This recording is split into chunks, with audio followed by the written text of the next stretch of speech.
जय हिंद. नमस्ते विद्यार्थी आणि प्राध्यापक मित्रांनो. Mister Akshay Bale SPPU exam update या यूट्यूब चॅनलमध्ये आपणा सर्वजणांचं स्वागत आहे.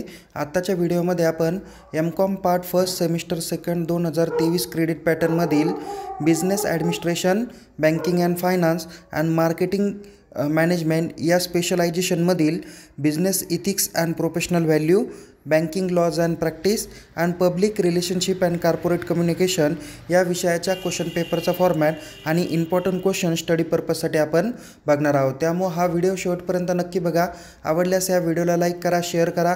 अधिक माहितीसाठी आपण आपल्या यूट्यूब चॅनलला सबस्क्राईब करायला विसरू नका. तसेच परीक्षेबाबत अद्ययावत माहितीसाठी आपण आपल्या टेलिग्राम चॅनलमध्ये सहभागी होऊ शकता. लिंक डिस्क्रिप्शन बॉक्समध्ये देण्यात आलेली आहे. सो विद्यार्थी मित्रांनो, लेटेस्ट अपडेटसाठी आपण टेलिग्राम चॅनलमधील मेसेज काळजीपूर्वक बघा. विद्यार्थी मित्रांनो, सगळ्यात प्रथम आपण क्वेश्चन पेपरच्या फॉर्मॅटकडे नजर टाकणार आहोत. बघा विद्यार्थी मित्रांनो, तुम्हाला या तिन्ही विषयांच्या क्वेश्चन पेपरचा जो काही फॉर्मॅट आहे तो तुम्हाला माहितीच आहे.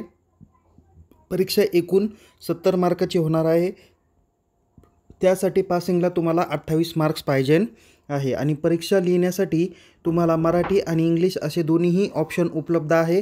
तुम्ही ह्या विषयांचे पेपर मराठी किंवा इंग्लिशमधून राईट डाऊन करू शकता. पण पहिला प्रश्न इंग्लिश लिहिला तर शेवटपर्यंत इंग्लिश लिहायचा. जर पहिला प्रश्न मराठीतून लिहिला तर सर्व प्रश्न मराठीतून तुम्हाला सॉल्व करायचे आहे. पेपर लिहिण्यासाठी तुम्हाला 3 तासाचा टाईम ड्युरेशन दिलेला आहे. टोटल तुम्हाला परीक्षेत 6 प्रश्न विचारले जातील.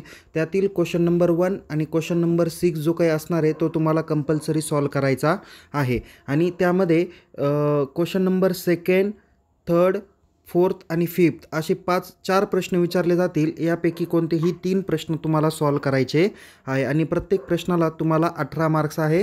म्हणजे 18 त्रिक 54 मार्कासाठी हा क्वेश्चन नंबर 2nd, 3rd आणि 4th आणि 5th असणार आहे. आणि क्वेश्चन नंबर 6 तुम्हाला शॉर्ट नोटचा असणार आहे. ओके. सो इथे क्वेश्चन नंबर 1 जो काही दिलेला आहे तो MCQ दिला जाईल, ज्यामध्ये तुम्हाला 8 MCQ दिले जातील. त्यापैकी कोणतेही 6 MCQ लिहायचे. एका MCQला 1 मार्क, 6 MCQला 6 मार्क्स मिळणार आहे. त्यानंतर question number 2nd, 3rd, 4th आणि 5th असे टोटल 4 ब्रॉड क्वेश्चन विचारले जातील. तर तुम्हाला एकूण प्रत्येक सब्जेक्टमध्ये 4 टॉपिक्स आहे. तर प्रत्येक चॅप्टरवर 1 ब्रॉड क्वेश्चन तुम्हाला विचारला जाणार आहे. यासाठी तुम्हाला 18 मार्क्ससाठी हा ब्रॉड क्वेश्चन असणार आहे. ओके. त्यानंतर या ठिकाणी question number 2nd, 3rd, 4th आणि 5th या 4 प्रश्नांपैकी कोणतेही 3च प्रश्न तुम्हाला सॉल्व करायचे आहे आणि एका प्रश्नाला तुम्हाला किती मार्क्स आहे? 18 मार्क्स आहे. ओके. त्यानंतर क्वेश्चन नंबर 6 हा शॉर्ट नोट्स आहे, ज्यामध्ये प्रत्येक चॅप्टरवरती तुम्हाला 1 शॉर्ट नोट्स विचारली जातील. तर 4 पैकी कोणत्याही 2 शॉर्ट नोट्सची उत्तरं लिहायची. एका शॉर्ट नोट्सला 5 मार्क आहे. 2 यांची उत्तरं लिहिली तर आउट ऑफ 10 पैकी तुम्हाला हे मार्क्स कन्सिडर केले जाणार आहे. त्यामुळं क्वेश्चन नंबर 6ला तुम्हाला 10 मार्क्स आहे. बघा इथे क्वेश्चन नंबर 1ला तुम्हाला 6 मार्क्स, त्यानंतर 2nd, 3rd, 4th आणि 5th मिळून तुम्हाला 54 मार्क्स आणि क्वेश्चन नंबर 6साठी तुम्हाला 10 marks.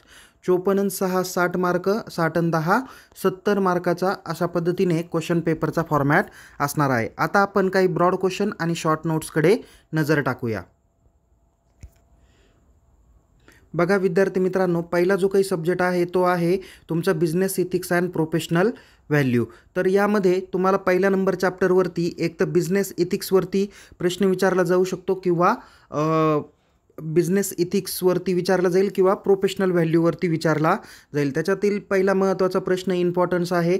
Define the term of business ethics, explain the scope, principle and importance of business ethics. त्यानंतर दुसरा या चॅप्टरवरती ब्रॉड क्वेश्चन कोणता विचारला जाऊ शकतो? Define the term of professional value, explain the meaning किंवा ज्याला आपण त्याला टर्म्सच म्हणूया, त्याला significance, scope and human values of प्रोफेशनल व्हॅल्यूजमध्ये. ओके.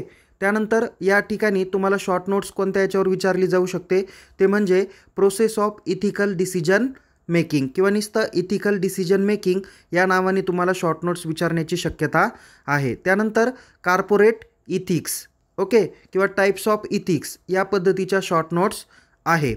त्यानंतर दुसऱ्या चॅप्टरवरती जो काही ब्रॉड क्वेश्चन आहे तो म्हणजे define the term of global business network, explain the developing business ethics in global economic. Okay.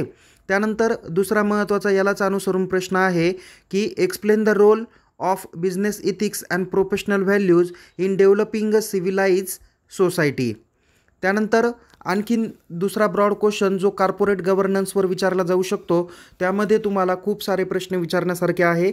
काही प्रश्न तुम्हाला शॉर्ट नोट्सला पण विचारले जातील. ते म्हणजे define the term of corporate governance, explain the objective, feature and advantages of while conducting the corporate governance. Okay, या पद्धतीने तुम्हाला प्रश्न विचारले जातील. शॉर्ट नोट्सला याच्यामध्ये व्हॅल्यू बेस्ड मॅनेजमेंट किंवा वैदिक मॅनेजमेंट फॉर बिझनेस इथिक्स या नावाने शॉर्ट नोट्स येऊ शकते, किंवा marketing ethics in foreign trade.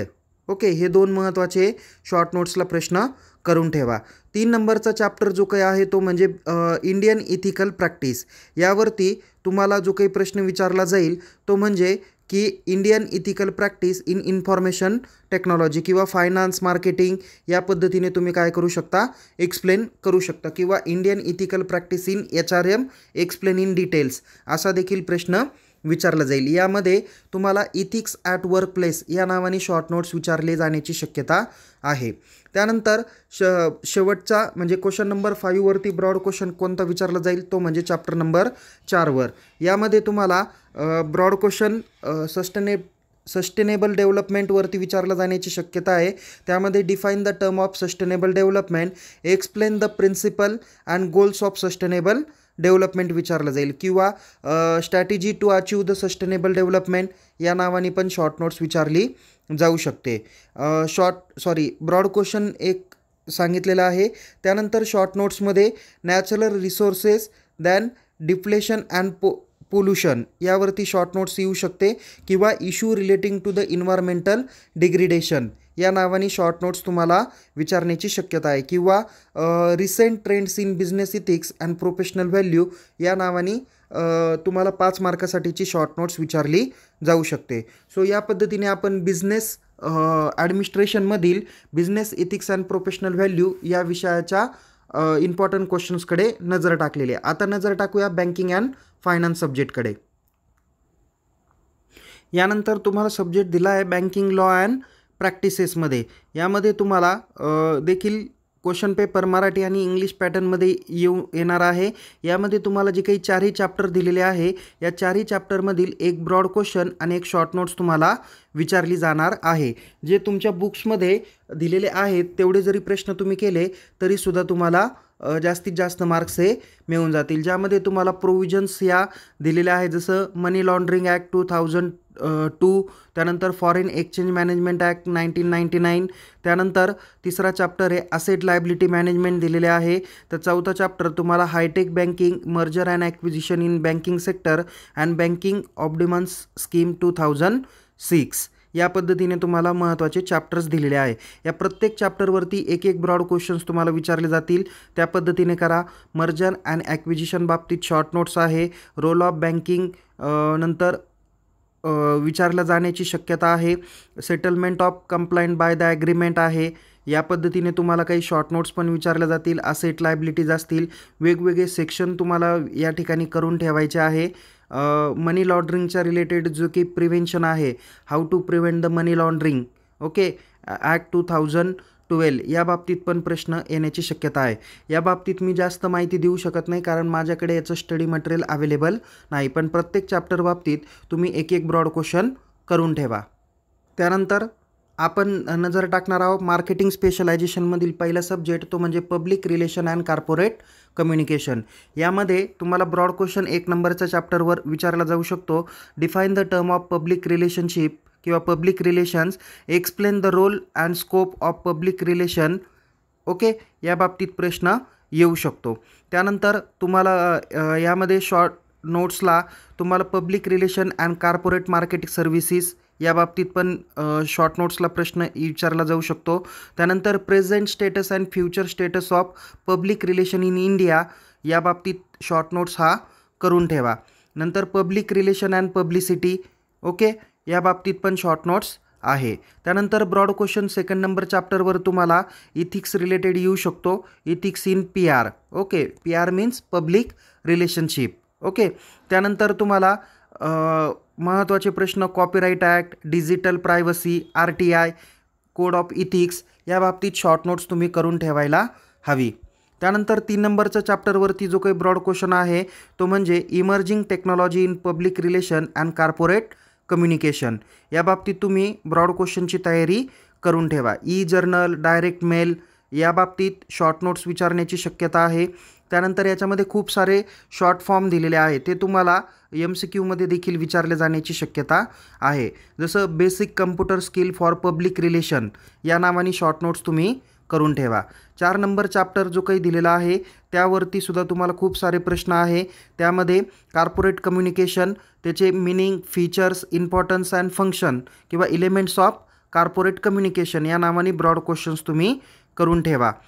इथे क्रायसिस कम्युनिकेशनच्या बाबतीत पण ब्रॉड क्वेश्चन विचारण्याची शक्यता आहे. आणि कॉर्पोरेट ब्लॉगिंग याबाबत शॉर्ट नोट्स तुम्ही करून ठेवा, ज्यामध्ये कदाचित हा ब्रॉड क्वेश्चनला पण प्रश्न विचारला जाईल, ज्यामध्ये तुम्हाला कॅरेक्टरिस्टिक्स, त्याचे types of corporate blog, role of blog हे देखील प्रश्न विचारण्याची जास्त शक्यता वाटते. सो या पद्धतीने विद्यार्थी मित्रांनो तुम्हाला काही महत्त्वाचे प्रश्न आपण या ठिकाणी दिलेले आहे.